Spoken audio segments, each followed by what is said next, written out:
Afternoon, good evening, everyone. I am Jeff Coltin, a senior reporter with City and State, and I want to thank you all for joining City and State and AARP for our webinar today on addressing the long-term care crisis. Really appreciate you joining on this Zoom today when it is so beautiful outside today in New York City. We will keep this captivating and interesting, and you can go outside afterwards. I promise. Go for a nice walk. And but hey, well, I'm so glad that we were able to join. This was originally scheduled for Friday. We had to move it because we're talking with legislators. The schedule's always moving. Everybody was brought into session, so I'm glad to have all of the lawmakers with us today. Talking State Senator Joe Addabbo, a Queens Democrat. We have State Senator Samra Brouk. We have State Senator Rachel May. We have Assembly Member Sarah Clark. We have Assembly Member Helen Rosenthal, Assembly Member No, Matt it's Simpson. Linda. I am so sorry, Linda Yeah, Rosenthal. it's not your first time, Jeff, either. I know. And here I am reading from a list too. And we have other Assembly members that will be joining us after this because they are actively in session. And of course, we have Bill Ferris, the Senior Legislative Representative with AARP. So we're going to be hearing from all of them about the connection to the long-term care crisis. I'll start out and say that, my own grandmother spent the last few years of her life at a beautiful senior community.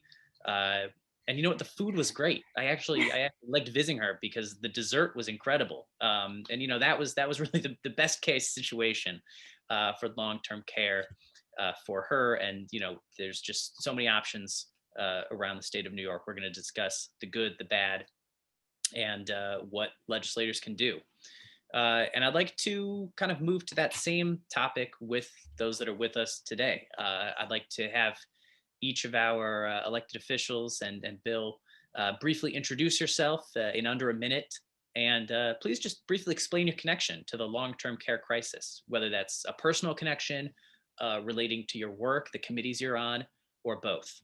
And so we will start out with Senator Joe Addabbo, please. Thanks, Jeff, and I want to thank City and State for allowing me to be here. It's great to join my colleagues in government. I appreciate their efforts as well, and to see my good friend Bill from AARP. I always appreciate AARP's again contributions throughout the year, and to all those who are watching now. Joe Addabbo, 15th District, Southern Queens, and a proud member of the Aging Committee. And I want to thank my chair, Senator May, who ably again chairs that Aging Committee, which is so important, especially when we talk about long-term care. Jeff, you mentioned it, a personal matter. Well, yeah, my mom's 93, and she took a nasty fall in December. And so, aside from dealing with my constituents and their long-term care issues, I have it personally in my own home, so it is an issue that just got exacerbated with the whole COVID pandemic. We had long-term care issues even before the pandemic, and now, again, they've just been highlighted since. So looking forward to working with my colleagues as we go through the process of our budget, protecting services that our state provides, and then post-budget, making sure that our policies are in place to protect our residents in terms of long-term care. So again, looking forward to a discussion. And again, thank you very much for allowing me to be part of it. Thank you. Absolutely. And to Senator Brouk, please. Hey, everyone. Good afternoon. Thank you so much for hosting us here today. I'm Senator Samra Brouk, a new senator over in the Rochester area in Western New York, Finger Lakes region. And one of the things that really brought me to this conversation and my interest in this work is my grandparents are luckily, for me, I believe, aging in place in their home right in the district, in the 55th district where I represent. But my work started interacting a lot with AARP specifically, but also our aging population several years ago. And one of the things that I really noticed was, in many ways, the lack of service and the lack of consideration many folks were giving to our aging population.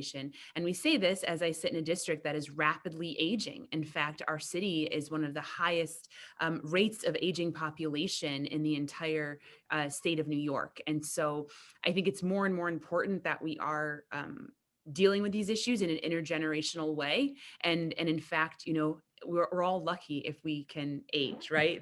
That is, we're all hopefully someday can be able to say I'm 85 or 95 years old. And so we really need to be thinking of these things and being more proactive. So in my world before becoming an elected, I worked in senior services. I worked helping to start a company to help seniors get services in their homes. And really what that does is open your eyes to the larger atmosphere of the realities that many of our seniors are facing. And so with that experience, I'm happy to be here. And I'm also proud to sit on the Aging Committee in the Senate under Senator May's leadership. And I'll now throw it to Senator May. Thank you, Jeff, and thanks everybody for being here. And I so appreciate everyone who's putting attention on these issues, because as the chair of aging, I've been kind of living and breathing them the last several years. And during the pandemic, they've become so much more salient and in the front of people's minds. And I think that's a good thing. I came to this issue through lots of personal experience with my grandparents, my father-in-law. I spent a lot of time with all of them in various senior care facilities. And even though they were fortunate and had pretty good settings for their last years, I found myself thinking, I don't want this for me. I want to be able to age in place in my home. And so I work very hard on the home care workforce issues and on every way that we can help people have the choices they want, whether they do want some kind of congregate care setting or to stay at home. New York has been failing at providing those options for people. And so I'm working really hard to address those issues. I'm grateful for my colleagues who have so much energy for this as well. Over to Assemblymember Sarah Clark. Hope you could introduce yourself and tell us your personal connection to, or personal or professional connection to long-term care. Sure, happy to. I too am a new Assembly member from the Rochester region, joining the great Senator Samra Brouk. We overlap in much of our district. But I come to this from a 20-year career in the United States Senate as a staffer, working for two of our New York State senators, Hillary Clinton and Kirsten Gillibrand. The last 12 with Kirsten, she was on the Senate Aging Committee. We did a lot of work around this, including bringing the Obama White House administration staff to Rochester for a White House Council on Aging listening session. And it really was focused on how do those who are aging want to do that? In what way? Where do they want to live? How do they want to live? And it really was evident at the time that there was a lot of desire to age in place. And that does seem to be where we're going. So as this moment, when we're tackling those who are in long-term care facilities and some of the issues that were exacerbated by COVID-19, which we are literally debating on the Assembly floor right now, how to fix some of those things and make them better, we also have to proactively be thinking about the future and what our residents want, what our community wants in terms of aging from here on out, and what we can do to be making that a better environment. So I'm really excited to be here. I'm excited to be on the Assembly Committee for the Aging under the great Chairman Ron Kim, who I'm sure will join us soon, but also working with our Senate colleagues on doing this. And thank you, Bill and AARP for hosting or for joining us and bringing together this great discussion. Thank you so much. Over to Assemblymember Karines Reyes. If you could introduce yourself and tell us your personal or professional connection to the long-term care crisis. Sure. Thank you, everyone, for having me here. Thank you, Bill. Thank you, AARP. I'm Assemblymember Karines Reyes. I represent the 87th Assembly District in the Bronx. I am a registered nurse by profession, so I am a bedside caregiver and have been working with the aging population, both, of course, in my professional capacity as a nurse, but as a member of the Assembly and the Aging Committee as well. And I'm actually a resident of a community in the Bronx called Parkchester, which is a naturally occurring retirement community. And many of my neighbors have been, of course, looking for ways to age in place gracefully, but also dealing with issues in terms of access to care. And then, of course, when they no longer can stay in their homes, looking for places where they feel like they are receiving dignified care. And of course, that's what we've seen during the COVID pandemic, how we are trying to restructure long-term care, and really focus on how the money should be following the patient and the care that is delivered in these facilities. So I'm happy to be here and be part of this conversation. Thank you. Over to my own assembly member here on the Upper West Side, Linda Rosenthal. Thank you, Jeff, and thank you, City and State and AARP as well for holding this important discussion. My district is the 67th Assembly District, which includes the Upper West Side and parts of Hell's Kitchen. I'm also the chair of the Committee on Social Services. A lot of my community is already a NORC. And a lot of seniors live in different parts of the Upper West Side, and they moved in when they were younger, and they are still there, and they definitely want to remain there. And so it's essential that I, as their assembly member, make sure that they have the services that they need to remain in place. I also, my mother was a caregiver to her mother, my grandmother, when she was old and sick, and I in turn was a caregiver to my mother when she was ill. And I have nursing homes, I have assisted living in my district, and throughout this COVID pandemic, it was essential for government to step in and to make sure that people had access to food, had access to services, and a lot of them did not, just because they lived on their own and nothing was up and running, at the beginning of this pandemic. I've also seen throughout this vaccine rollout that many frail elderly could not step out and even make an appointment, or B, even go out to stand online. So there's been a lot of energy around making sure that the most vulnerable, like the 103-year-old who called my office the other day and said, help me, I can't get a vaccine. So it's an issue that concerns all our districts, but it strikes me personally as someone who has a lot of great seniors in my district, and as chair of social services, trying to make sure that everyone gets what they need from us. Thank you. Over to Assembly Member Matt Simpson, please. Thank you, Jeff, and thank you, City and State and AARP. I am a new Assembly member representing the 114th Assembly District. That's predominantly the most of the Adirondack Park, or a good portion of the Adirondack Park. And my personal connection to this is, as this pandemic was we were starting to see the effects of the pandemic on our seniors and our older people in our community. I was a town supervisor prior to this, and a county supervisor. My parents, who live very close to me, about 4 miles away, they said, you've got to do something. You can't let this happen. And, I've experienced, my grandmother on both sides, my grandparents, live out the end of their life in nursing homes, and it's really a tough situation. So I promised my parents and many seniors that I met throughout last year that I was going to be committed to working on making this better.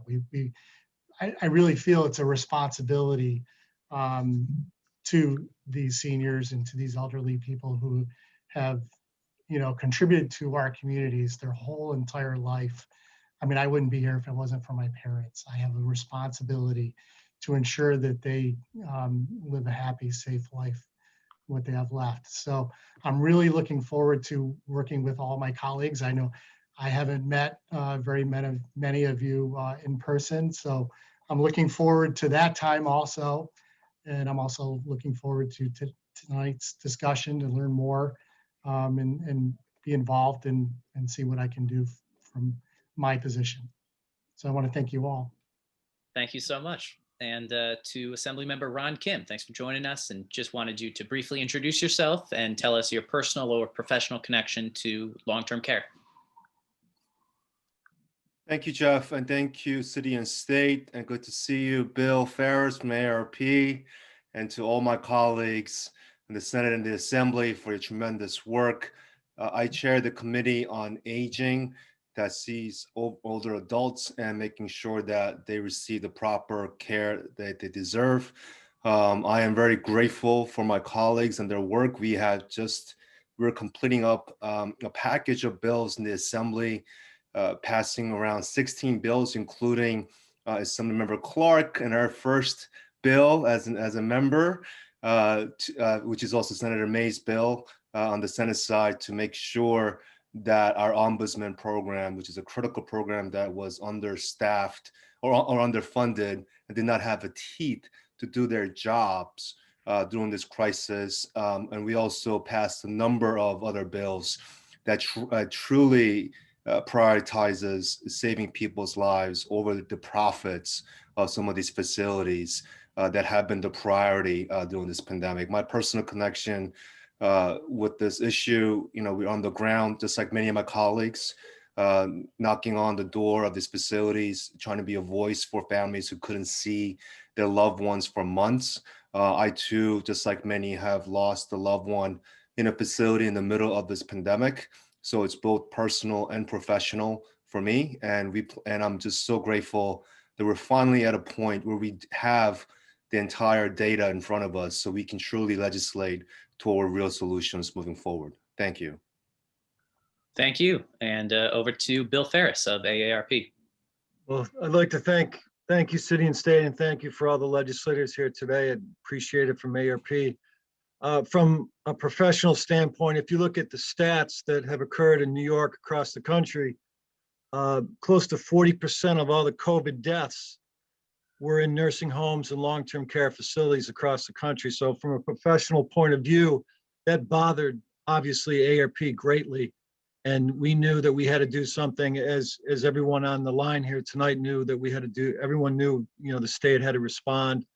And I'm glad that the response is come from the Senate and the Assembly the last couple of weeks, which has been great.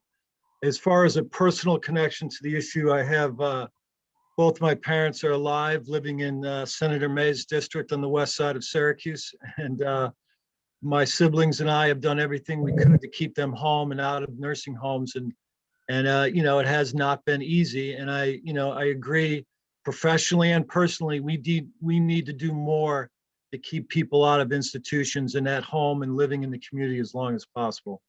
And so those are the two connections.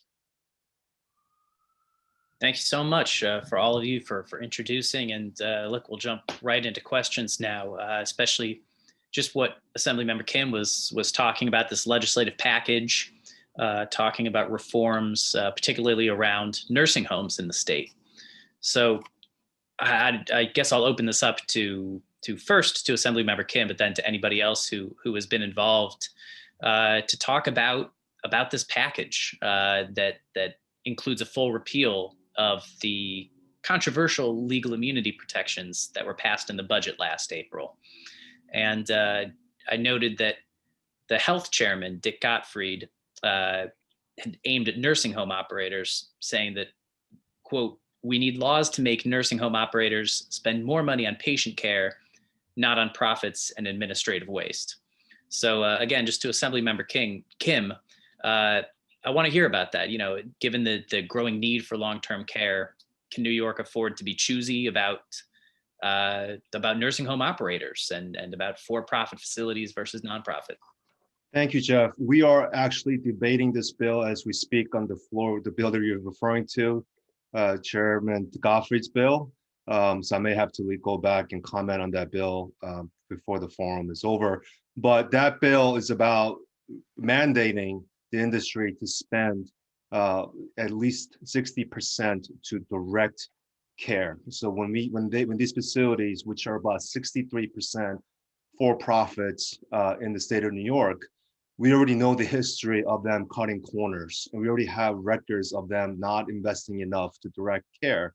So the bill that you just referred to, Mr. Gottfried, would mandate that they require a certain percentage to go to direct care, hiring nurses to make sure that they are spending the money appropriately and not cutting corners and not pocketing many of those dollars toward for their own profits. The bill that we did repeal in the Assembly, and it will be moving to the Senate, that the AARP had supported right from the beginning, is to repeal the corporate immunity for the nursing home and hospital businesses.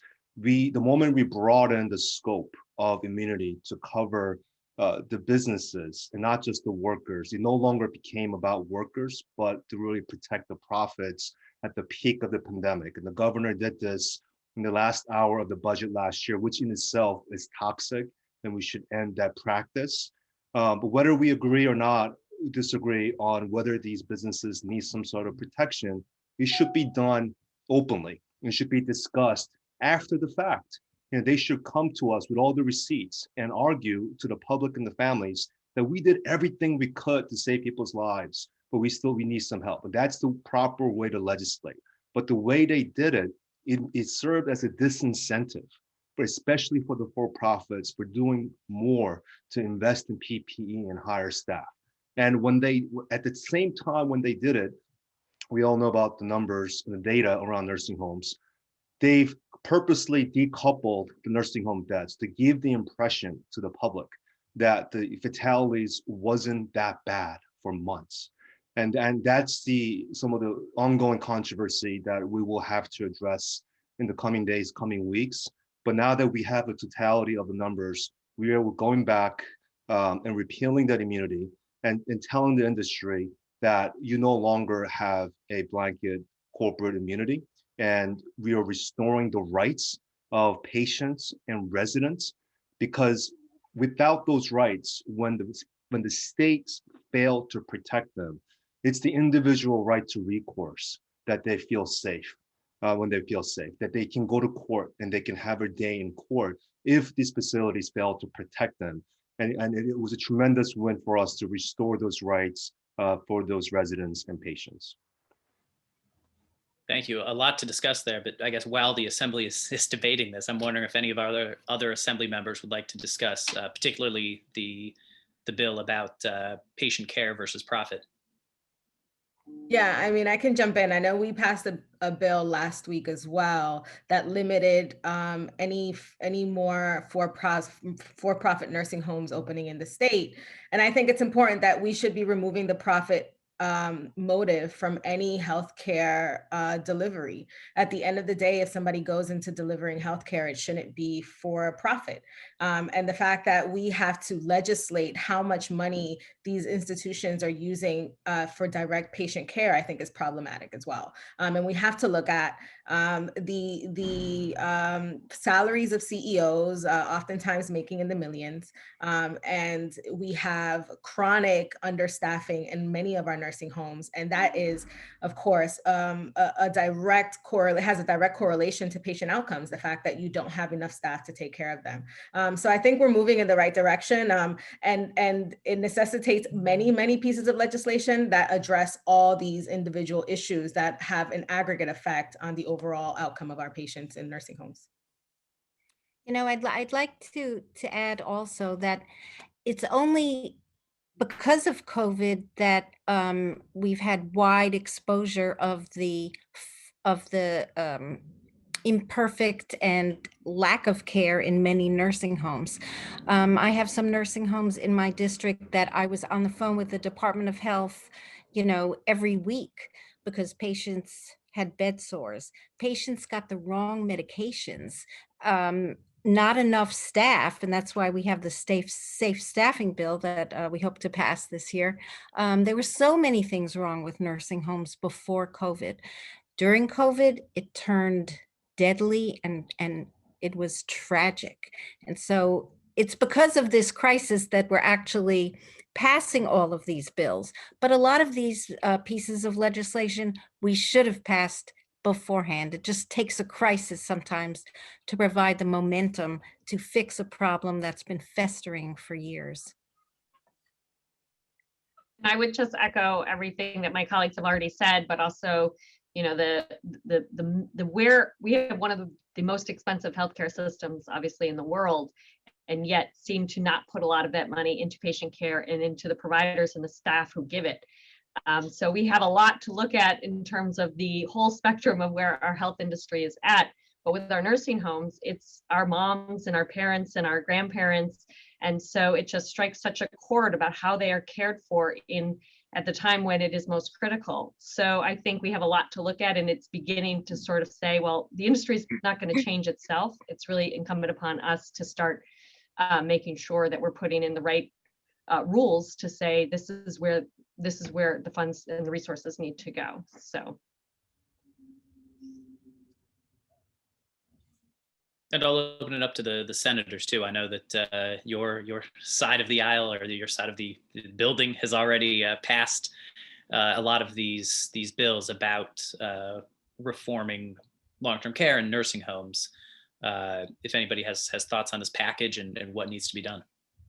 Yeah, well, let me jump in because the package has deals with things like transparency and accountability and infection control, and all of that is good. But if we get away from the issue of how we pay for staff, then we aren't ever going to solve the problem. And I keep coming back to this because even the Department of Health explained the terrible mortality in nursing homes in the spring because of staff moving from facility to facility or not having time to use adequate PPE. And the reason for that is because they're not making a living wage working one job in a nursing facility. And so they have to work multiple jobs. And so they're going from facility to facility, or they just are not supported enough to be able to do the infection control that they need. So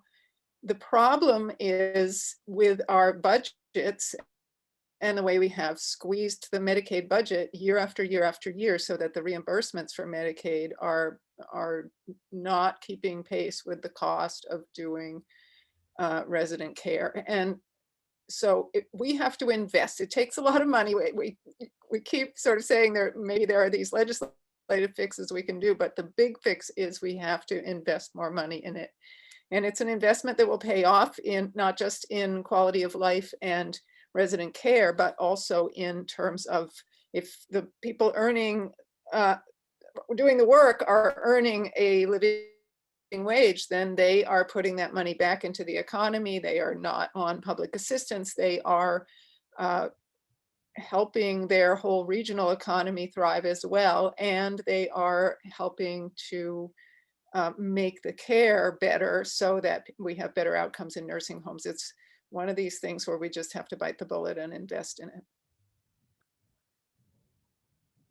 You know, when my grandmother was alive, she had many friends in nursing homes, and she would come back from visiting them and say, please do not ever put me in a nursing home.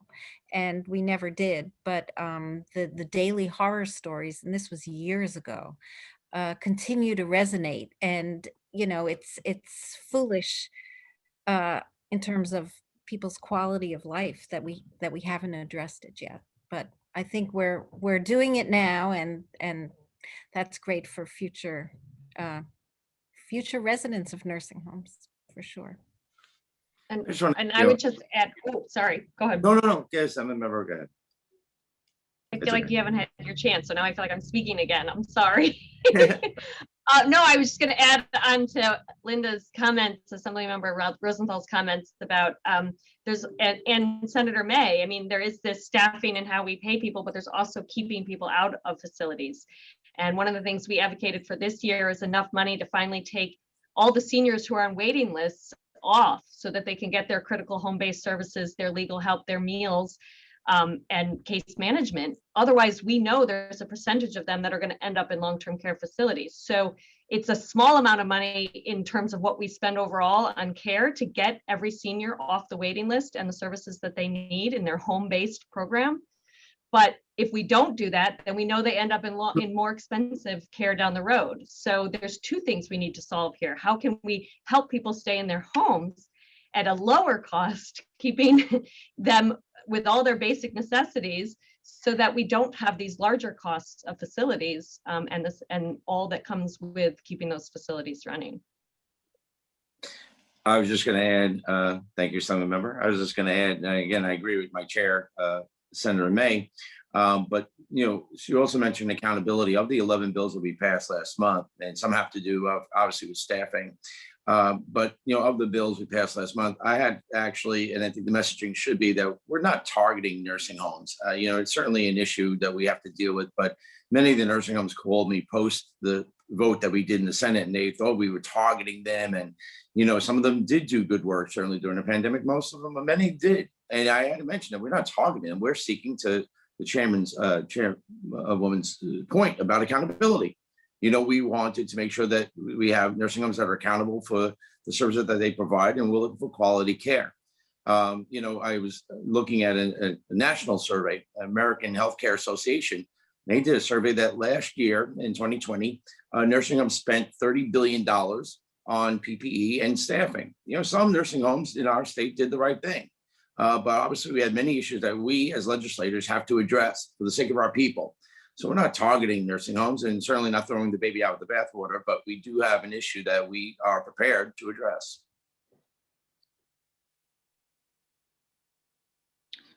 Thank you so much. And I do want to ask also Bill Ferris, there have been so many reforms proposed and passed. I mean, is AARP looking for anything else? Has anything not been touched upon that they could possibly address this crisis, especially in the past year of deaths of the elderly in nursing homes?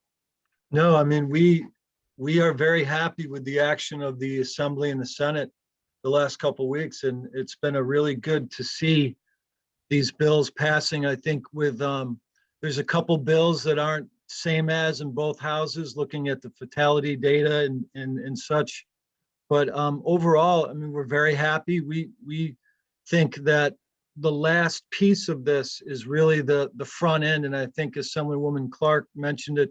We have to make that investment, and Senator May, we agree with you. We have to make the investment in keeping people out of nursing homes, and I think that's the last major piece with what's going on. And actually, with the direct care spending piece, we actually think the number should be close to 90% of the money in a nursing home should go to direct care.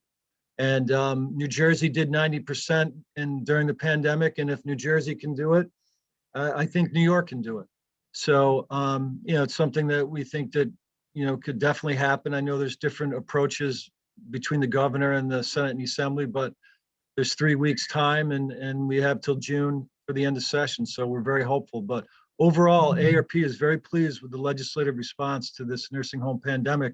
And Assemblyman Kim, the issue of immunity, I mean, AARP was very troubled, and we're not, we get very nervous when government cuts off access to the other part of government. We got very nervous. We were very concerned cutting people's access off to the court system during the middle of a pandemic, and not to say that everyone's going to run and sue a nursing home. And I agree with you, Senator Addabbo. There's some nursing homes that did great work, and some nursing homes didn't. But to have immunity, to strip that of the immunity provisions that were passed, you're really taking away a person's right to hold a nursing home accountable, and that was not good at all. And how that process came about and what the end result was really troublesome. So we were happy that your bill did pass the Assembly, and I know that it's pending in the Senate. So.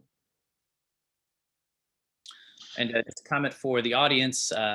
I see, 26 questions in the Zoom Q&A. I'm really glad to see that. I obviously won't get to all 26 of them, but if you're in the audience, please upvote your favorite questions, and I will try and pull one or two at the end, audience questions.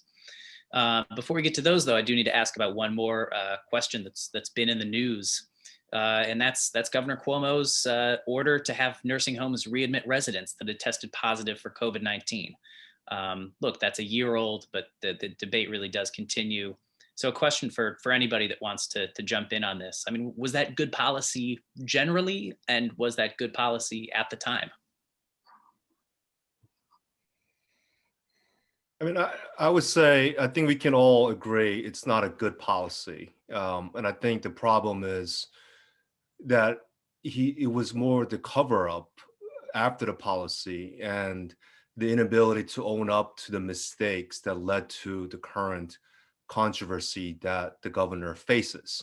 Other states did take up similar provisions, but they quickly changed paths and even banned COVID positive patients from entering nursing homes once they realized that was an error. But I think this administration failed to own up to the mistakes. And I think everyone, if they just came clean back in May, June, July, even at our oversight hearing, and they were completely transparent. I think everyone, both sides of the aisle, would have been forgiving because we didn't know what was going on. We didn't know what was happening on the ground, and there was a bunch of things happening. So you're allowed to make mistakes, but they chose a different direction, and that's why they're facing a series of scandals at this point surrounding the suppression of data, and that is the point that needs to be addressed, because if there was a coordinated effort to suppress life and death information that took away our right to legislate and offer solution at the peak of the pandemic, then people who are involved needs to be held accountable. I would agree. agree with But- Assembly Member Kim, but I'd also like to say that I spoke to many children of people who were in nursing homes who said, my mother was in the hospital and then she was going back to the nursing home, but she was never tested. And I think she still has COVID. And I got photos from people who took pictures of some of the staff who weren't wearing PPE. So there was another kind of failure to, and I understand everything was just happening at once and nobody really knew the extent of this crisis. But if lay people were cognizant of certain things, then certainly the experts should have been as well. I just want to jump in as somebody who was working at the front lines at the time. It was very difficult because the information was literally changing minute to minute to minute. I remember working shifts early on in the pandemic in March, where we were being told you don't have to wear PPE unless you're going into a COVID positive room. And then what we realized was that at some point, those people that were not COVID positive, 2 days later, all of a sudden had developed symptoms and were COVID positive. And there was a time when we, as professionals, were like, you know, this is affecting predominantly seniors. If you have a patient that is here for another medical reason that's not COVID, we need to get them out. Get them out of this place, because if they don't have COVID and if they stay here one more day, they will end up with COVID. And at the time, we didn't know that there was asymptomatic spread. We didn't have the ability to test people readily. We weren't getting tested as professionals. And like Senator May mentioned, a lot of the clinical staff, particularly the nursing attendants, oftentimes they work 2 or 3 jobs in order to make ends meet. So they might have been leaving their hospital job where they might have been exposed to COVID and then went to work their shifts at the nursing home. So it's very difficult to tell where the point of spread was or what we could have done. But there's also this fact that we had patients in areas in the hospital that were not patient care areas.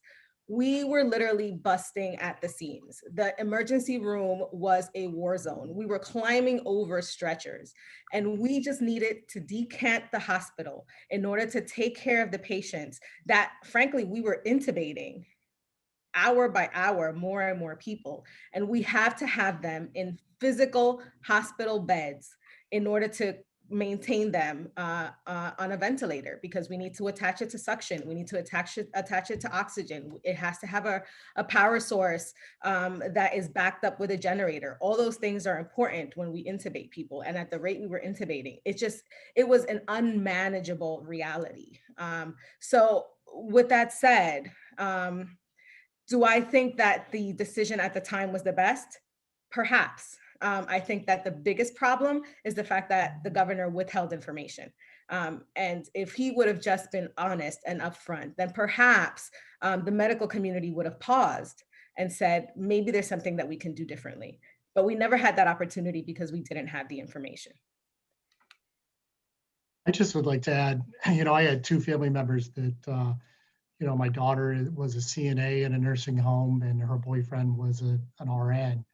And, until the mandated testing, nobody really knew what was going on. And I think that the sooner that we had these questions answered, we could have reacted and learned more about what was going on and maybe have prevented, some of the tragedies. But I think that everybody all the healthcare workers and essential people were doing just a huge amount of work trying to maintain any kind of, calmness and reality in those nursing homes. And, I really feel awful that, the amount of pride, I can't even imagine the pressure. I saw it with my daughter. She was working, an unimaginable amount of hours. People would become sick or not want to come in, and other people would have to cover the shifts. And just everybody was working way beyond their capacity. And I agree with Assembly Member Kim. I think the transparency and the information, if we had gotten that when, the lawmakers had asked for it, it may have had a different ending overall, a better ending. And so that's, but I'm very thankful for, I've seen the on the ground work that these people have done in those nursing homes, and it's just incredible. Of course, Assemblymember Reyes raised a point there about safe staffing. I know the Assembly member has many thoughts on this, but I do want to open it up first to maybe some others to hear. And of course, there's also lots of questions in the chat and the Q&A. Will safe staffing for quality care, that long delayed bill, will that move this year, or are there still issues with it that for some reason, one or another, it will not become law?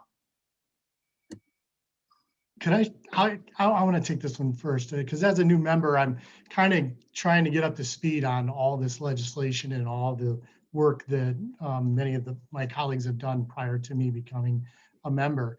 And one of my concerns with the safe staffing is the other side of it, which is the budgetary, the cuts in the executive budget, which is going to make it more difficult in those nursing homes if there's a increase in staffing levels. So I'm really concerned that the proper funding is in place, and that we do know the right amount of staffing that we need to protect those residents. And I'm hoping to learn more about that. Thank you. I can jump in too, and I guess I had the same idea as Assemblymember Kim, who made a suggestion that I jump in. So thank you, Assemblymember. And I just wanted to share, this is something that has come up a lot in terms of safe staffing. And I always want to kind of zoom out a minute, right? Because we're having a conversation around the effects of what happens when we don't have enough people in these facilities caring for some folks in life and death situations at times. And I want to take a moment to also thank Assemblymember Reyes for her work on the front lines. And you really took us back in that description of what it was like to remind us. And as someone in my family, I didn't mention this before because it's not necessarily long-term care related, but I have a family full of nurses, and those are LPNs, they're RNs, they're FNPs. They really run the gamut in terms of their medical expertise. And I got to see firsthand what folks like my younger brother, who will always be my baby brother, even though he's over 30 now, and seeing the looks on folks' faces of what this crisis did to them and what they got to see. But here's the thing. We were having conversations, and I've heard these stories for decades at this point, of especially folks in the nursing communities, of being overworked, of being burnt out, of not having the resources they need. And by the way, turnover, someone talked about it before, when you don't have continuity in care for folks and they have to keep turning over or have multiple jobs. These are all things that negatively affect the people they're trying to care for and serve. And so I think that when you think of it from that angle, this really provides a very necessary method of ensuring that people can stay in these jobs, that they're not burnt out, that they are giving the best care. Because what I think we need to learn is these things were broken, and I feel like a broken record because we've all said this. These systems, these structures, these policies, these procedures, they were broken before we had a global pandemic.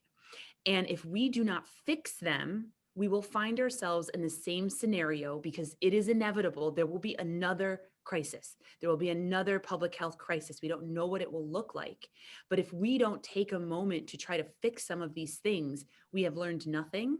and we're just as worse off as we were the first time. So I think that as we think about these things, it's important that we're finding a way to learn and to move forward and to do right by these people who kept many of our loved ones alive. Not all of them, and that will always be a tragedy that we all are holding probably. But I think that it's an important step forward to really think about how we can solve that issue. Well, let me jump in there too, and thank you, Samra, for a great segue, because I want to say one of the bills that we passed in that package was my bill for a task force called Reimagining Long-Term Care. This is a moment, I think, when we've got people's attention on long-term care, but also people really aware that the systems we have right now aren't working. And so bringing together experts from a lot of different spheres to really think through how do we reimagine long-term care.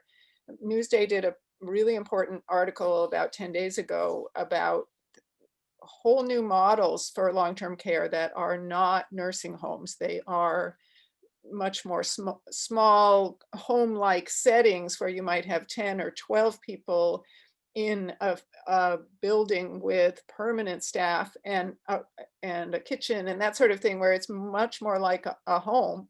And the outcomes are a lot better in those, both in terms of the residents and in terms of the staff wanting to stay and work there for a long period of time, which makes a big difference to the care. So if we can look at those kinds of things, someone mentioned NORCs before, naturally occurring retirement communities.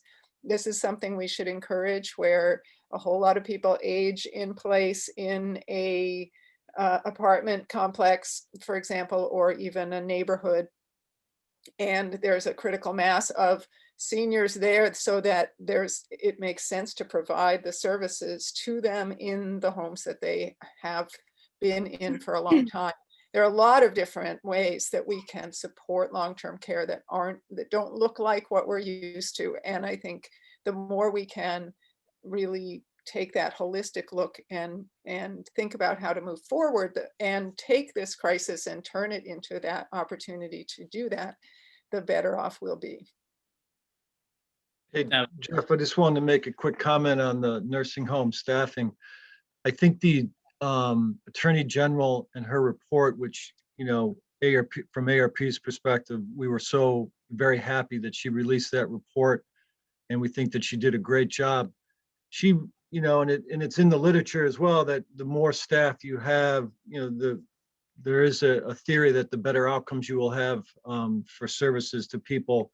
And I think she found in her report that when there was low staff in nursing homes, there seemed to be, the care was not as good, and there was more problems in those nursing homes. So I think at minimum, we hope the Senate and the Assembly, at minimum, will do a nursing home staffing bill. And there is a bill out there that has both hospital staffing and nursing homes, but to push back on the hospitals and the nursing homes at the same time could be a little tricky in Albany, as we all know. But I think, and I don't think we should ever shy away from that, but I think at minimum, there should definitely be a nursing home staffing bill that should either be done part of the budget or should be done before the end of session. And I just wanted to add really briefly on the topic of cost. The CMS reimburses on outcomes. So things like pressure ulcers, infections, those things are oftentimes not reimbursed, and the care for that is not reimbursed. And that is it's usually a direct correlation to staffing, right? If you have the adequate staff, you're able to turn a patient every hour so they don't develop pressure ulcers. So it is fiscally responsible to staff accordingly, because then you get better reimbursements in the long run. And the only thing I will also add before we move from safe staffing, which is, sorry. Go ahead.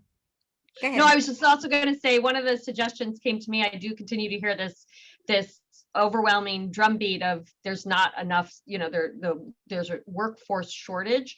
So I also think we really need to invest in the workforce development of nurses, and particularly along the full chain, and making sure we have like the full ladder of nurses, and that we're putting money into the program to move people to whatever level they want to be at, and that there's always upward mobility. But we have to also, I've heard from one of our nursing homes that is well run that if they were to double their wages right now, all they would do is pull from another place. We'd still shortchange some facility somewhere because the staff shortage itself exists.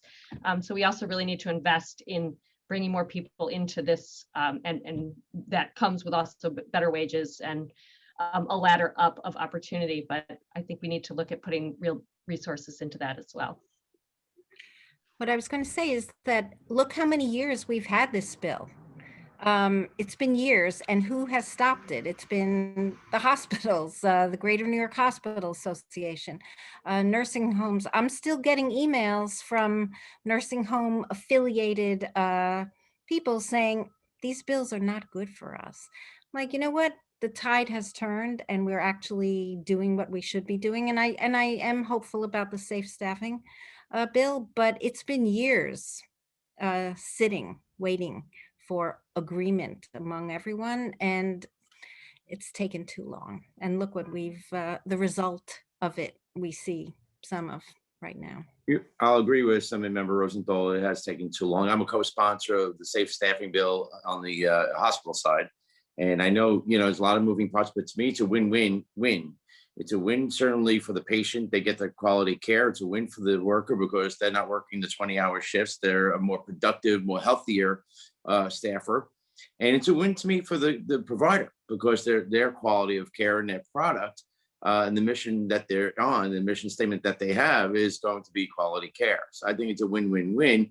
And I want to give a shout out to Senator Rivera because I know Senator Rivera is really trying to work hard and ironing out all the issues that are associated with the safe staffing bill on the hospital side. But, whether we talk about nursing homes or safe staffing in hospitals, it's the same issue. It's bottom line is the quality of care and to me, a better workplace for the staff.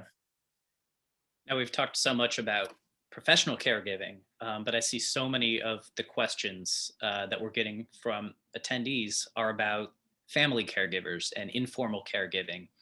And I want to just ask broadly, it's been so difficult for family caregivers during the COVID-19 pandemic. What can be done on the legislative level to support these informal family caregivers?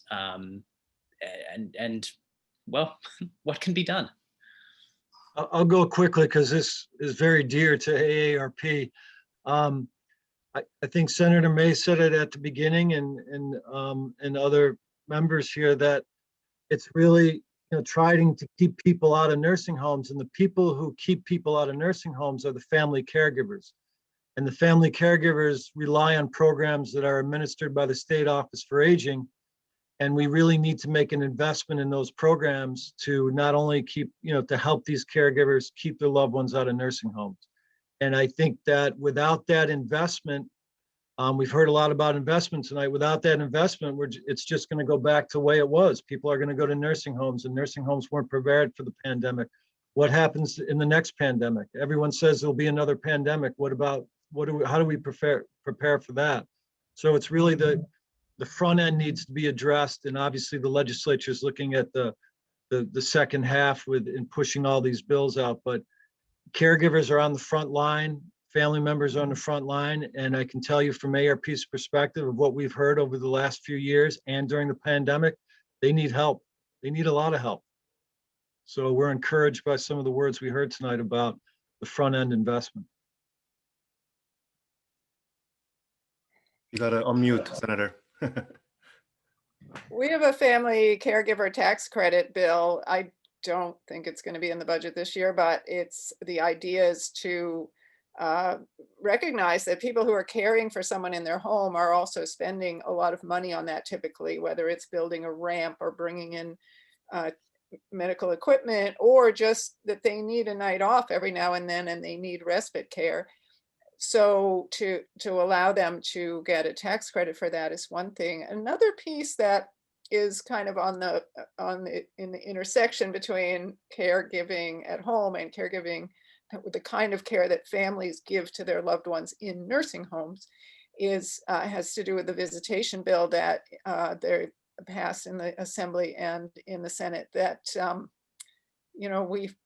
nursing homes have shut down and not allowed loved ones to come in and see their family members in nursing homes. And that has not just been a crisis of isolation and depression, but actual caregiving. The families who come in on a regular basis often are feeding, dressing their loved ones. They're often the first eyes who notice that something's wrong. And the fact that they haven't been able to get into nursing homes has compounded the tragedy. There are people who have died from infections and different things that didn't have to do directly with COVID-19, but they had to do with the fact that they were isolated from their loved ones. And so that kind of caregiving too, I mean, it's happening all along the spectrum, but we need to support it in every way we can. Yeah, that was a bill that the previous chair of the Asian Committee, Harry Bronson, sponsored, and I plan on taking that on, the tax credit bill for caregivers that Senator May is talking about.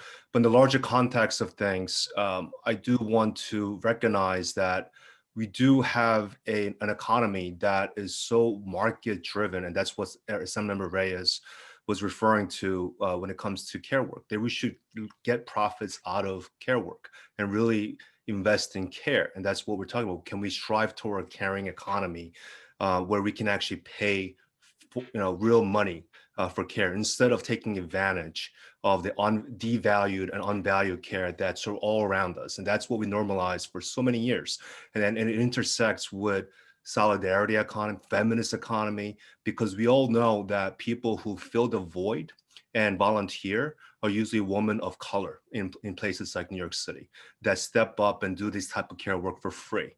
So if we don't seize this moment to change that dynamic, I don't know when we will ever do so. So this is why it's so critical, as Jeff, as you mentioned, talk about home care and why it's important to really pay for care work. And lastly, I do also want to acknowledge the fact that, this is something we brought up in an oversight hearing, we also have to deal with ageism and ageist language that is all around us, that we've been conditioned to think that older adults, their duty is almost to die when they go into places like nursing homes. And we constantly allow this to happen in the commercial space as well as the government space. So language matters, and how we talk about older adults and how we view them, it definitely adds up. And that's something that we also need to systemically change and condition all of us to be better in talking about older adult care.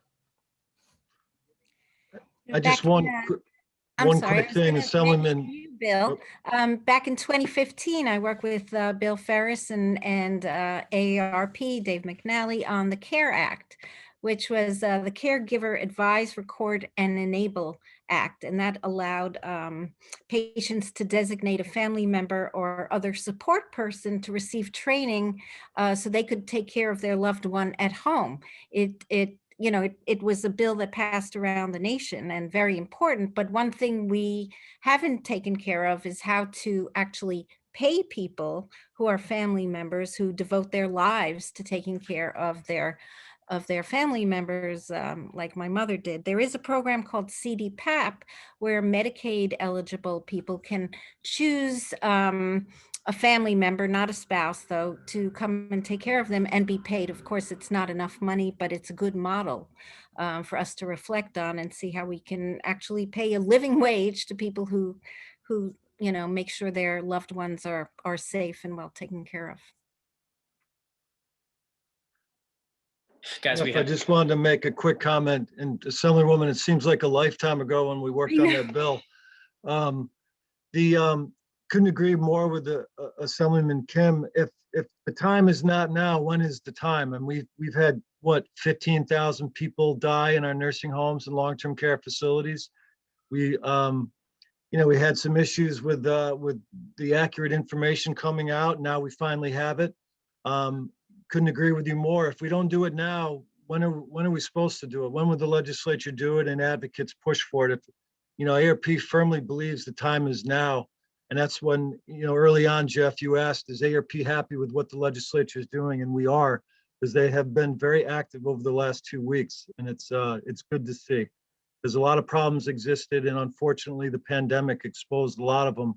But a lot of bills are really trying to address the issues, which is very good.